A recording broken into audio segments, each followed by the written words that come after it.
Bonjour, je suis Stéphanie Delvaux, je suis responsable de la station de travail au sein de la cellule DG FAP de BOSA et je suis aussi Procurement Officer de la DG R&D et d'autres DG.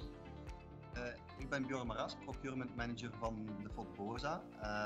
Wij zorgen ervoor dat alle overheidsopdrachten binnen de FOD BOSA in goede banen geleid worden. Daarnaast hebben we ook nog een juridische cel die zowel intern als extern advies geeft.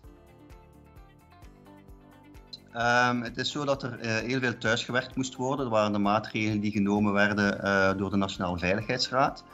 Nu, het probleem bij ons is dat wij heel veel met signatairs werken die in roulatie gaan van de ene DG naar de andere, naar de inspecteur van Financiën, naar de beleidscellen, naar mijn procurement officers.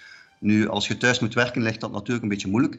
En dat stuk hebben wij gedigitaliseerd. Dus we hebben ervoor gezorgd dat de signatairs die in roulatie gaan, dat die er niet meer hoeven te zijn en dat we dat al op een digitale manier doen.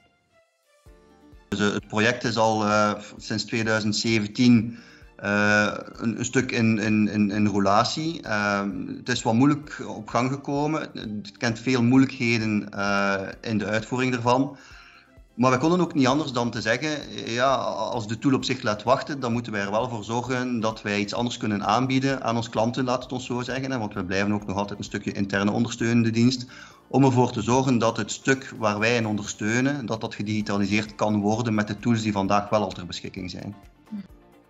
Dus daar waar we vroeger het moesten afdrukken in een signatair steken en naar de DG of de voorzitter brengen voor ondertekening, vervolgens met de interne post naar de inspecteur van Financiën, om op dezelfde manier in eerste instantie terug naar de DG te komen, om dan bij ons te geraken. Ja, daar winnen we denk ik ongeveer 3-4 dagen zeker en vast al mee. Bovendien raken er geen dossiers meer verloren, omdat het niet altijd 100% duidelijk was waar ze naartoe moesten terugkeren.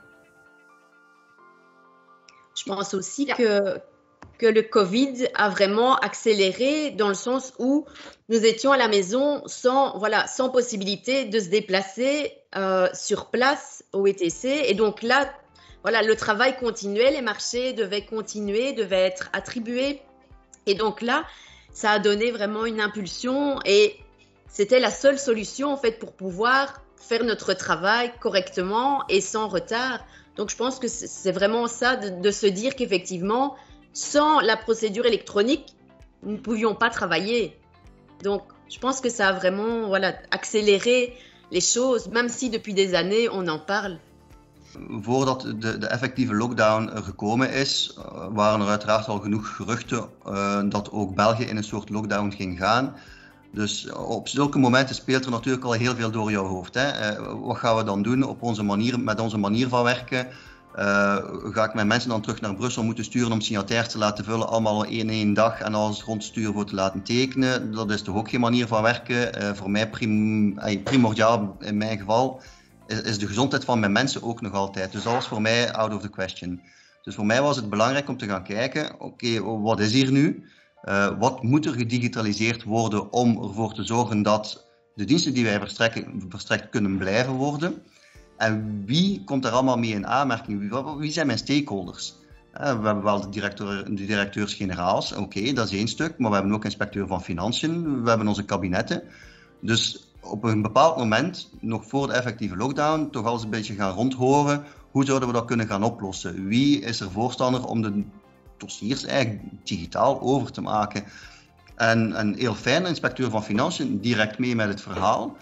Uiteraard binnen voor het BOSA-directiecomité geen enkel probleem, die waren daar allemaal voorstander van.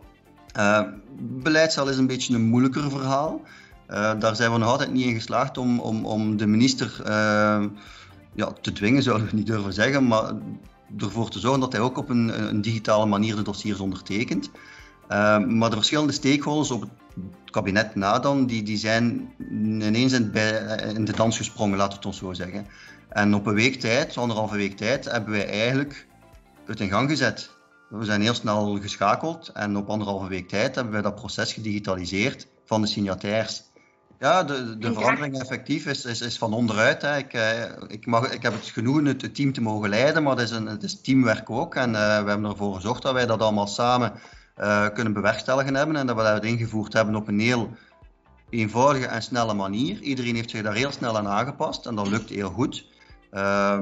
Dus ja, alleen maar tevreden. Ik heb er niet allemaal zelf mijn verdiensten aan. Integendeel, het is een teamwork en ik ben er heel tevreden over dat iedereen dat heel snel heeft ingevoerd en opgepikt heeft.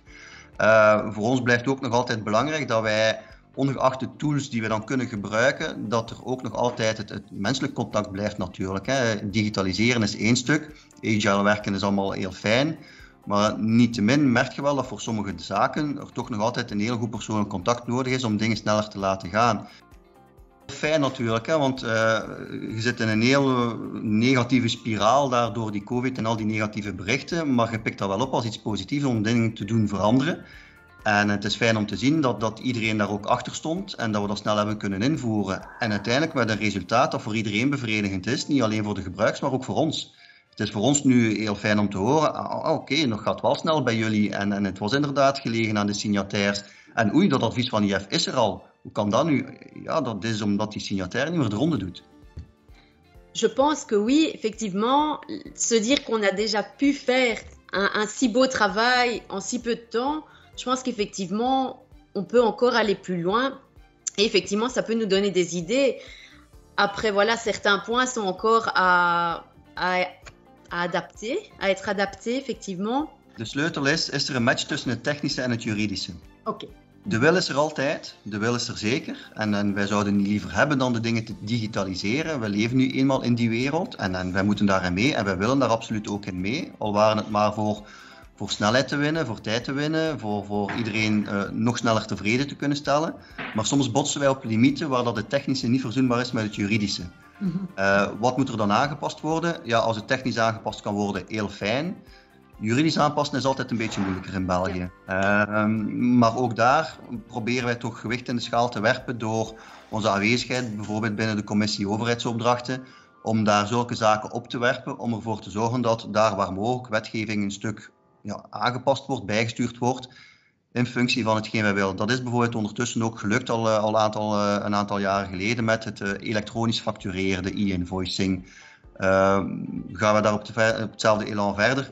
Dat is de bedoeling uiteraard. Hè. Dus wij werpen die zaak wel allemaal op, ook in de commissie overheidsopdrachten, om ervoor te zorgen dat desgevallen de regelgeving bijgestuurd wordt in functie van.